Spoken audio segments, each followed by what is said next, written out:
அல்லாஹுடைய தூதர் கபரை நினைத்து அழுதிருக்கிறார்கள். நபித்தோழர்களுக்கு முன்னால் உட்கார்ந்திருக்கிறார்கள். ஜனாசாவை அடக்கம் செய்துவிட்டு ஒரு குச்சியை வைத்து மண்ணில் தேய்த்து கொண்டு அல்லாஹுடைய தூதர் சொன்னார்கள், நீங்கள் கபருக்காக மன்னரை வாழ்க்கைக்காக உங்களை தயார்படுத்திக் கொள்ளுங்கள் என்று கூறி அல்லாஹுடைய தூதர் அழுதார்கள்.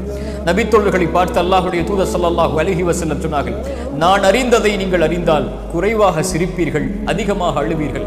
இந்த ஒரு வார்த்தை தான் அத்துணை நபித்தோழர்களுடைய தலையும் சாய்ந்தது கீழே. தலைகளை தாழ்த்தியவர்களாக தாரை தாரையாக கண்ணீரை வடித்துக் கொண்டிருந்தார்கள் நபித்தோழர்கள்.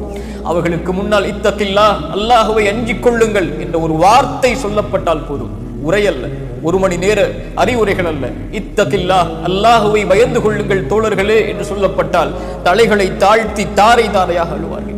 இத்தகுன்னார், நரகத்தை பயந்து கொள்ளுங்கள், இத்தகுன்னார், நரகத்தை பயந்து கொள்ளுங்கள், இத்தகுன்னார், நரகத்தை பயந்து கொள்ளுங்கள் என்று சொல்லப்பட்டால் தாரை தாரையாக அவர்களுடைய கண்களில் இருந்து கண்ணீர் வடிந்தோடும். அல்லாஹுடைய அச்சத்தால், அல்லாஹுடைய பயத்தால்.